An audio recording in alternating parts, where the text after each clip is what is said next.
They thought the dead always stayed in the grave, but that night, under the cold moonlight, Chinelo saw something that would haunt her forever. In the small town of Umuka, life was simple but full of stories. Everyone knew everyone, and news traveled faster than the harmattan wind.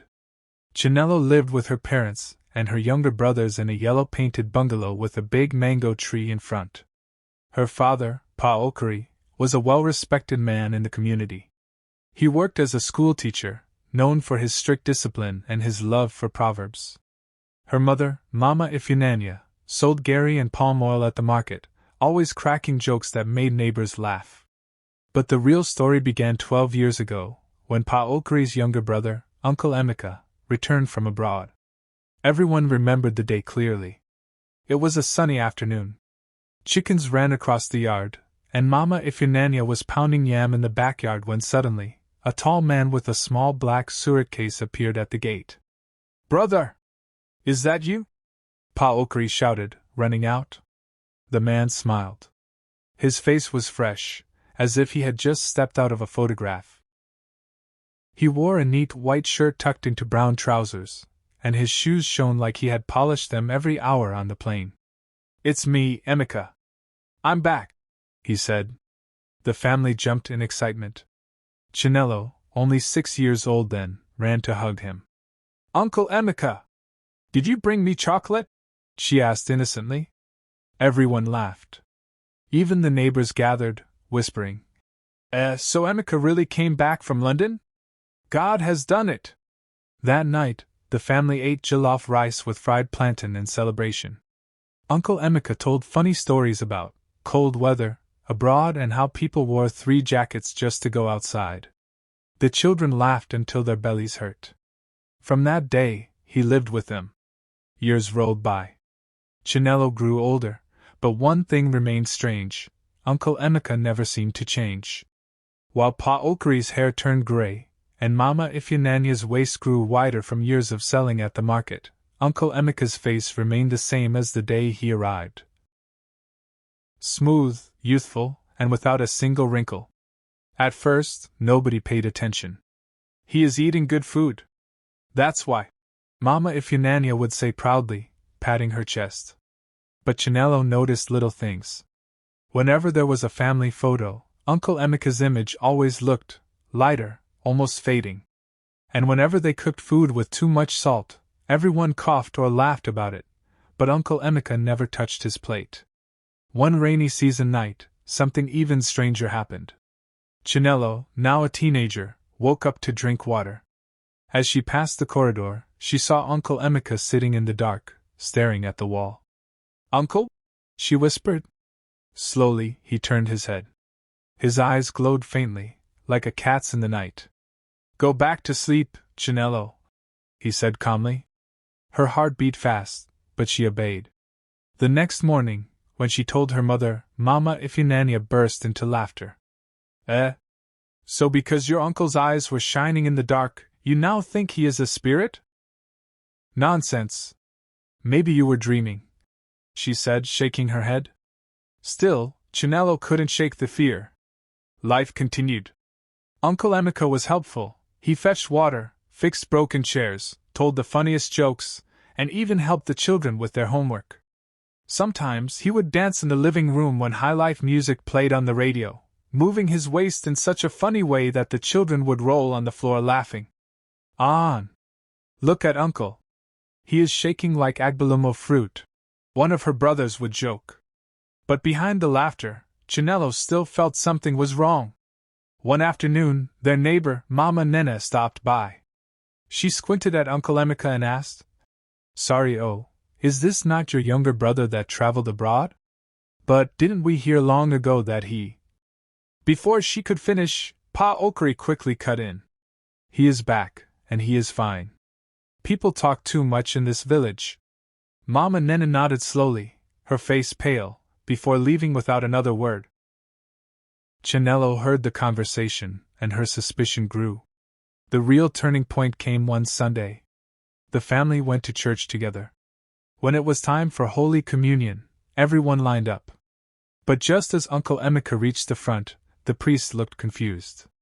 Brother, where is your shadow? Father Benedict whispered, shocked. The congregation gasped. Chinelo's eyes widened. She looked down. Indeed, while everyone's shadow stretched on the floor from the morning sun, Uncle Emeka had none.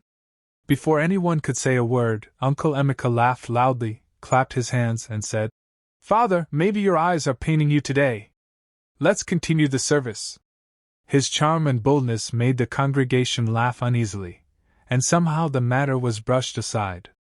But Chinelo knew something was not right. That night, she lay awake, staring at the ceiling. Who really is Uncle Emeka? She whispered to herself. That Sunday night, Chinelo could not sleep. She kept remembering the way Father Benedict had looked so frightened at the altar, whispering about shadows.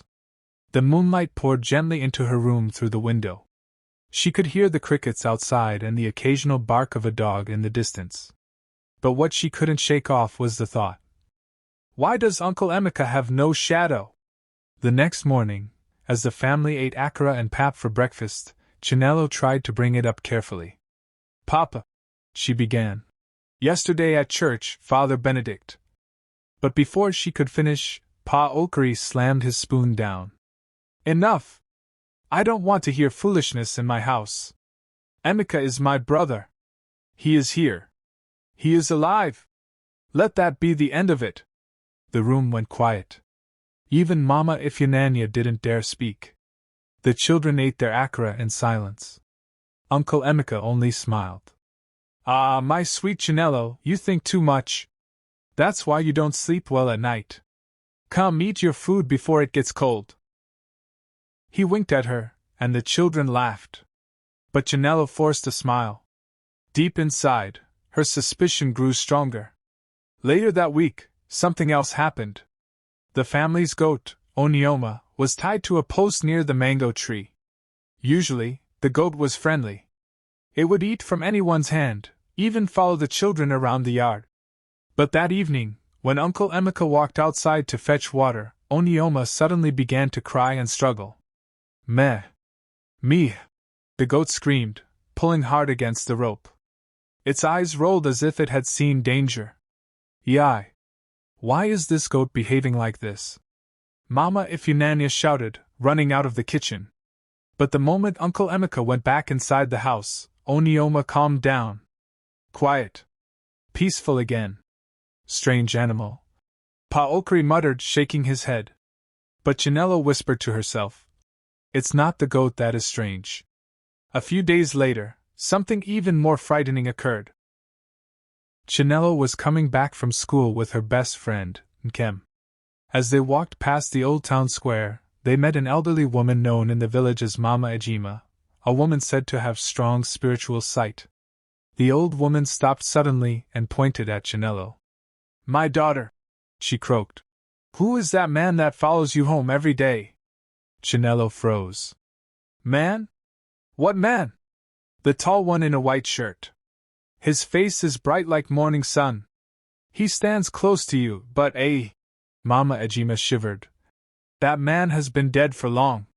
Chinelo's mouth went dry. She couldn't breathe for a moment. Nkem grabbed her hand. Let's go! Don't listen to this old woman. She is always saying strange things. But in her heart, Chinelo knew exactly who the old woman was talking about. That night, Chinelo couldn't hold it in anymore.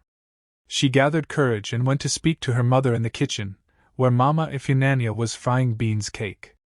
Mama, something is not right. Uncle, I think he is not like us. Her mother gave her a sharp look. Chinelo, do you want your father to hear you and get angry again? But Mama, the old woman in the square said. Forget that woman. Mama Ifyananya interrupted. She talks too much. What proof do you have? Is it because goats cry or shadows don't appear? Leave your uncle alone. He has been nothing but good to us. But Mama! Enough! Mama Ifyananya carried a hot spoon and pointed it at her. If you like, go around telling people your uncle is a ghost, you will disgrace this family. Keep quiet! Chinelo swallowed her tears and walked away. Yet, even with all the fear, life in the Okorie house sometimes turned light and funny. One Saturday morning, Uncle Emeka decided to help the children wash clothes by the stream. "See, in London we don't wash like this. We use big machines," he said, trying to copy the way villagers slapped clothes on stones. But instead of splashing water, he slipped and fell flat on his back into the stream. The children burst into laughter. "Uncle, your London washing machine has failed you," one of them shouted. Even Chinelo couldn't help but laugh that day, though deep inside she never forgot the glowing eyes and the missing shadow. As weeks passed, more odd things happened. One day, a family friend from the city, Mr. Jide, came to visit. He looked at Uncle Emeka and frowned. "Wait. I know this face. Didn't I attend his burial many years ago?" The room went silent. Pa Okorie quickly stood up, clapping his hands. "Ah, Jide, your memory is failing you. You city people don't even know what you eat again. Maybe you attended another man's burial. My brother is here, alive and well." Jide looked unconvinced, but he said no more. Chinelo watched her father carefully. She realized he wasn't just angry, he was afraid. That night she gathered her younger brothers and whispered to them. "Have you noticed Uncle never eats meat? Have you seen him ever get sick? Or cough? Or even sleep?" The boys looked at each other nervously. "You're right," one whispered. Another added, "Sometimes, at night, I hear him walking in the corridor. But when I check, he is not there." Chinelo nodded. "We need to find out the truth." The turning point came one stormy night. Rain poured heavily. Thunder shook the roof. The children huddled together in the parlor while Mama Ifyananya closed all the windows.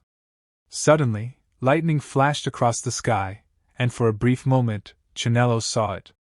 Uncle Emeka was sitting calmly in the corner of the room. But his reflection was not in the mirror on the wall. Her heart dropped. She screamed, "Mama! Papa! He has no reflection!" Everyone turned. Uncle Emeka only smiled faintly, his face calm. "Children see too much," he said softly. The storm roared louder. And in that moment, everyone in the family realized what they had refused to admit for 12 years. The storm outside raged as if the heavens themselves wanted to reveal a secret. Lightning flashed again, and once more, Uncle Emeka's reflection was missing from the mirror. This time, no one laughed it off. Mama Ifyananya dropped the calabash of water she was holding.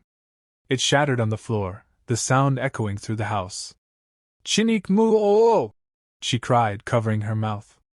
The children clung to each other, their eyes wide. "Papa," Chinelo whispered, her voice trembling. "What is happening?" Pa Okorie's face was pale. He looked at his brother, then at his family, and for the first time in years, his strong voice broke. "Emeka, it's time they knew the truth."